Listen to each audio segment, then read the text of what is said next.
Hi, I'm Blair Bathory, and this is the Something Scary podcast. To our veteran listeners and those just voyaging into the dark with us for the first time, welcome. We're in the middle of Asian American and Pacific Islander Heritage Month. While many people are celebrating the beautiful culture, we're sinking our teeth into the community's spooky folklore. With thousands of years of tradition, superstition, and myths, there are so many horror stories that have been passed down over the years. The most frightening part about these tales is that sometimes people don't believe them, and by the time they do, it's already too late. First, deadly delusions, followed by terror on the island, then dying to survive. Finally, in our featured story, See No Evil. We receive hundreds of creepy story submissions every single week, and of those, the scariest ones make it into our podcast along with a story that we've chosen to animate and post over at youtube.com/snarled. If you have a tale you're dying to share, send me an email at somethingscary@snarled.com. If you'd like to support Something Scary, then consider joining our Patreon. As a patron, not only can you help the show and see ad-free episodes, but you can also be a part of the horror and hear your name featured in one of our podcasts or weekly video stories. Visit patreon.com/snarled. So, want to hear something scary? Fear and legends from Asian and Pacific Islander heritage. If you're the personality type that's always chasing a thrill, you must be careful what you wish for, because you never know which exploit will be your last. Like in this story, inspired by Phelix. As an avid hiker, Philip was used to rough terrain, steep climbing conditions, and weather that would make any non-survivalist shudder. Despite a dozen intense hikes, including Half Dome and Denali under his belt, there was one more mountain to climb before he took on Everest. Chao Ai-yu, the sixth largest mountain in the world, was situated on the Nepal and China border. Although the easiest of the 14 peaks to climb, it put your body through the ringer atmosphere-wise, which was the exact challenge Philip was looking for. 2 days into the hike, Philip and his fellow climbers, 4 other men, noticed that the weather was deteriorating rapidly. The temperature had dropped 20 degrees lower than expected, with wind gusts so strong they were forced to stop 5 times as often. This wasn't what they signed up for, and the other guys suggested returning to camp and trying again in a few weeks. Everyone but Philip wanted to retreat. But since there was only 1 month before Everest, this was his last opportunity at a practice. Still, he was outvoted, and they planned their descent the next morning. That night, the rest of the climbers slept soundly, and Philip saw his chance to head out on his own in the middle of the night. As he trudged up the mountain with only his headlamp to guide him, he began to wonder if he had made a mistake. The icy wind beat his face as he instructed himself to keep moving, 1 foot in front of the other. About 3 hours into the night climb, he decided to stop and check the coordinates. While sitting in his tent seeking a reprieve from the weather, he heard a voice outside. It was close by and female. It made no sense. No other group had been on the mountain, let alone a lone woman. He opened the tent just slightly, looking in the direction of the voice. About 100 yards away, up the hill and to the right, he saw her. Wearing only a thin white dress, the woman didn't appear to be cold. Any human in those elements, not suitably dressed, should have been dead within minutes.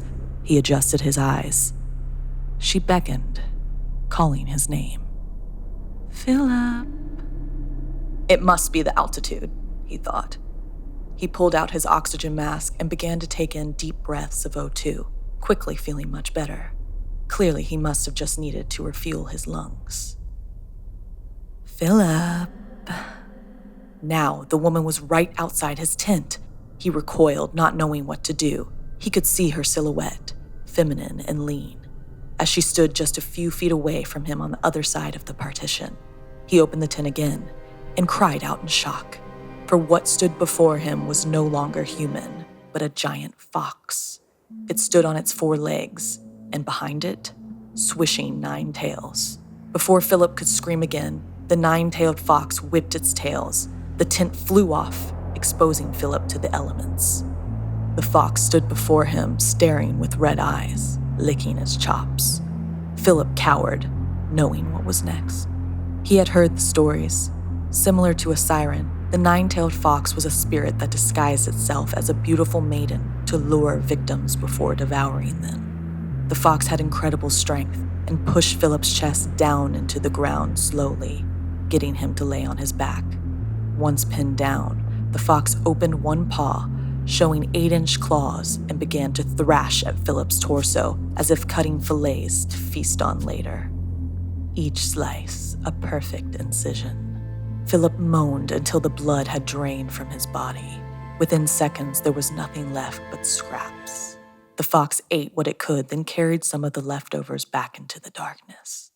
The next morning, the remaining hikers searched for Philip. They stopped in shock upon discovering blood and bits of human remains, his belongings strewn about the mountain. As they looked about, trying to gauge what could have happened, they saw 9 lines as if a rake had been dragged up the mountain. That's when they realized the 9-tailed fox had killed Philip. What should have taken 14 hours for the men to descend down the mountain now only took 8, motivated not by climate, but by fear. Are you brave enough to climb mountains like Everest? What type of paranormal activity might you encounter high in the mountains? Have you had any experiences with them?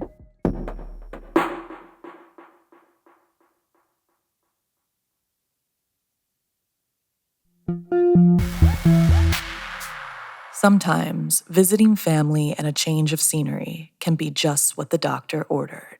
It is also good to be aware of things that are better left alone, such as this story inspired by Stella. High school was more of a challenge than I was expecting, so for the months leading up to summer break, all I could think about was getting out of town. I was old enough to travel to see my grandparents by myself and was excited to head back to Kauai. I loved visiting this part of Hawaii. My grandparents lived in the middle of nowhere in a house that had been in the family for generations. While their property was somewhat cluttered and the outside overrun with foliage, it was my oasis. Their property had so much history. I knew my imagination would be free to run wild, and I could finally just kick back. When the taxi dropped me off at the entrance to their land, I began the 5-minute walk up to their house. Something about that isolation soothed me. The 2-story house was with a wraparound porch, covered in knickknacks and old appliances. Could have been labeled a hoarder's paradise, but it was home for me. Dust had settled on the top of everything, but it didn't matter. My grandparents rushed outside to welcome me, grandfather grabbing my luggage, Nana holding my hand to show me her new papaya. I was happy. A few days into my trip, my Nana was working the late shift. She told my grandfather and I not to wait up. So after dinner and a couple of rounds of dominoes, Grandpa dozed off. I wasn't remotely tired, so I sat outside on the porch as the sun set, my eyes settling on a broom leaning in the corner. I found myself sweeping the porch, tidying up the chairs and cushions, and clearing some of the trash into the dumpster. 2 hours later, it looked like the house had just gotten a makeover. The proud smile faded when I heard rustling coming from the fields. It seemed too localized to be the wind blowing, but it was also too dark to make out. I chalked it up to an animal making its way home and headed in for the night. I tossed and turned before being jolted awake. Through the crack of my door, I heard footsteps, dozens of them, and people talking loudly. It sounded like a packed train station was in my living room. I jumped from my bed and opened the door. As I did, a gust of wind blew, knocking me to the ground. Dozens of people walked into my room, completely ignoring me. I dodged their steps and then realized they walked right through me. Was I a ghost? Then I saw their dated clothing and realized they were the apparitions. They seemed confused, loudly asking each question about where they were and how they got there. I covered my ears and began to scream. Suddenly, my Nana rushed in and hugged me, asking what was wrong. All was now quiet. Had I been dreaming? Telling her everything, from the dominoes to sweeping, her eyes widened with concern. Apparently, sweeping after sunset is a huge no-no.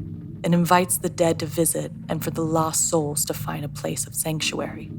Literally, as she spoke, the water on my nightstand began to shake. I watched it slide off and shatter on the ground. Nana grabbed me and rushed outside, yelling for Grandpa to grab the salt. To reverse the curse, we searched for palm and eucalyptus. Grabbing 3 large leaves, we ran back to the house, Grandfather waiting with supplies. Nana laid down the leaves, and Grandpa poured water and then sprinkled salt onto them. We each took a leaf and walked around the perimeter, Grandpa walking around the back shed, Nana walking up and down the road leading to the house, whilst I circled the porch. Eventually, my leaf got so heavy I couldn't carry it anymore. My grandparents rushed over, Grandpa taking out a lighter and setting it on fire. Nana explained that the salt water was to catch the spirits around the house, and once the leaf was too heavy, the only way to set the spirits free was to ignite it. All 3 leaves burned on the porch that night, returning my haven back to its homeostasis. And while most people appreciate a tidy home, sometimes it's best to let a little dust settle, thus keeping unwanted visitors at bay. Do you have a family member who lives in a creepy place? What type of terrors have you experienced on your visits, if you dare go at all? Never get tired of a good whodunit? Then you'll love June's Journey. You play the game as June Parker, an amateur detective investigating a series of mysteries. There are twists and turns around every corner. You'll put your powers of observation to the test and enjoy the thrill of solving the case. I love playing June's Journey. I have always fancied myself a detective of sorts. I'm the person who jumps ahead to the end of the book because I have to know how it turned out. I also really love playing June's Journey on mobile when I'm just chilling out or needing mental pick-me-up. So, sit back, relax, and let your inner Sherlock escape to this glamorous, roaring 20s. And with new chapters every week, there's always a new case waiting to be cracked. There's a detective in all of us. So, find your inner detective. Download June's Journey free today on the Apple App Store or Google Play. When you're desperately trying to survive and hunting around to find people or food, you must stay on high alert because something might be hunting for you, like in this story written by Janine Pipe. Kelsey looked over at the cabin. Was it really there, or was she so exhausted and sleep-deprived she was imagining it? It had been 2 whole days since her research team had crashed into the side of the mountain, and she was the only survivor. Since the radio had been destroyed, she knew her only chance of survival against the elements and starvation was to find the previous cabin research teams had used as a base. It wasn't much, but it would provide shelter and, most importantly, a radio. There might even be someone else there. Occasionally, scientists from other organizations used it. Now, as she trudged through the snowdrift towards safety, she could have wept with joy if she weren't so dehydrated. She was so relieved. She didn't even notice the ground around one side of the cabin had a pinkish hue, almost like the pure white snow had been tainted by something red. Hello? Anyone there? Hello, I'm Dr. Lang. There was no reply, so she pushed the door open. The first thing that hit her was the smell, and then the silence. There was definitely no one here, she assumed, but maybe they'd forgotten to take their trash when they left. Covering her nose, she headed straight over to one of the steel lockers, relieved beyond measure to discover there were still emergency supply packs stocked.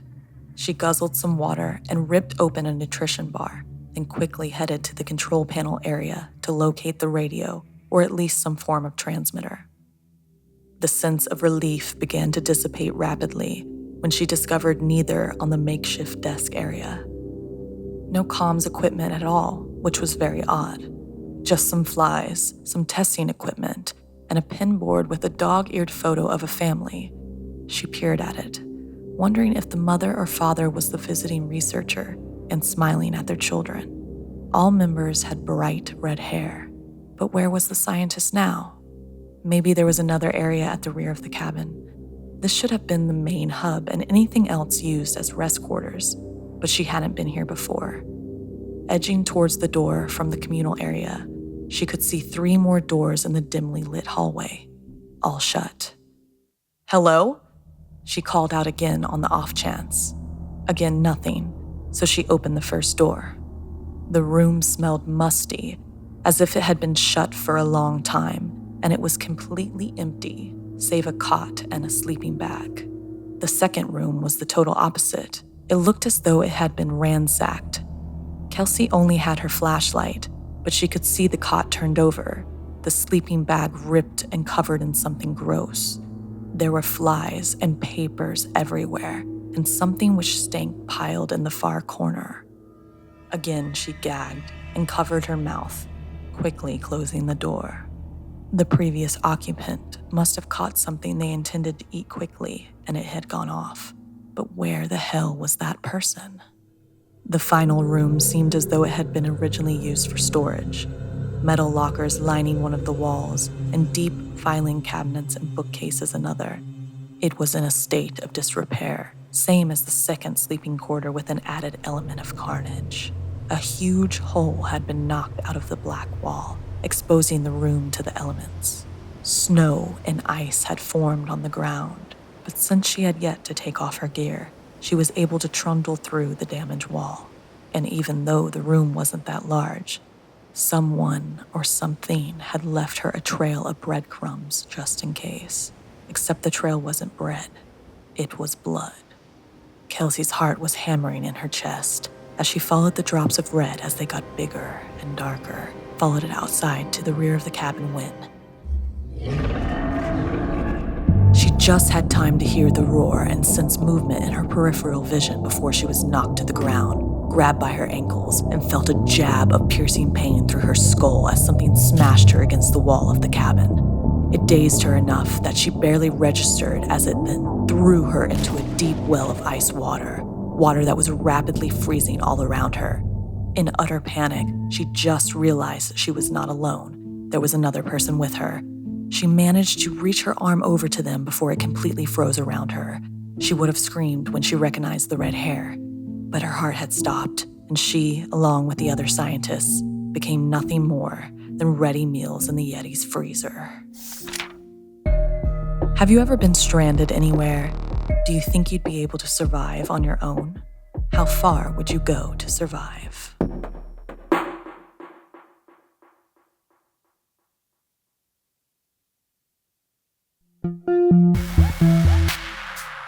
In South Korea, one of the most daunting things could be living up to your potential in school. But what's inside the school could be the very thing that kills you. Education and good grades were paramount in South Korea, and teens often went back to school after supper to get ahead with their studies. With the rest of the school dark and quiet, the library was well lit and filled with exhausted teens. Soon-Hai told her study partner Ara she was going to take a quick bathroom break. A few minutes after she left the room, Ara and the others heard a light tapping noise. It sounded as if it was coming from the hallway. It began to get louder and faster. Ara figured that Soon-Hai got locked out of the study room and was trying to get back inside. As she headed to the door, she realized that the tapping was actually coming from the window. She pulled the curtain back and revealed a tall, gaunt woman. She was ghostly pale with her eyes closed tight, long, stringy black hair, and standing perfectly still. This was a creepy woman, and she was no student. And Ara wondered, what she was doing out in the cold. Suddenly, the woman flew forward and pressed her face against the window. Her eyes flipped open, but the sockets were empty. Gaping holes where eyes should have been. Ara quickly backed away from the window. But with one fast jab, the woman shattered the glass with her bony finger. And just like that, the lights went out. Sunhai was in the middle of washing her hands in the bathroom when suddenly she was plunged into complete darkness. She involuntarily gasped and then laughed for being scared. She pulled out her cell to light her way into the hallway. Her heart began to beat faster when she realized the lights were out in the corridor as well. As she carefully edged her way back to the library, the sounds of loud screams echoed into the halls. Then they stopped abruptly. Sunhai swung open the door and stared at the carnage that lay before her. The corpses of her friends were scattered throughout the library. Some strewn over the balcony, one laying through the shattered window. And her poor friend Ara was impaled through the leg of a turned-over table. Sunhai didn't have a second to think before she heard footsteps behind her. She threw herself to the ground and laid motionless, pretending to be dead among the other bodies. She held her breath as she heard movement all around her. She tried not to make a sound. A voice whispered, 1, 2, 1, 2. Curiosity got the better of her, and Sunhai peeked at whatever it was. She saw a terrifying ghostly image, a woman dressed in white, long dark hair covering her face. Sunhai squeezed her eyes shut, desperately fighting the urge to scream. The woman crept closer and still whispering, 1, 2, 1, 2. Sunhai held her breath, hoping it would not notice her. 1, 2, 1, 2. But it was no use. It was coming closer. 1, 2, 1, 2. Abruptly, the counting stopped. Suspicious of the silence, she tried to listen for even the slightest noise. Sunhai waited several minutes, but it felt like hours. She must have tricked it. She lifted her head and opened her eyes. Ah! The ghostly creature hovered directly above her. One bony finger pointed directly at her horrid face. 1, 2, it hissed, as it plucked out each of her eyes.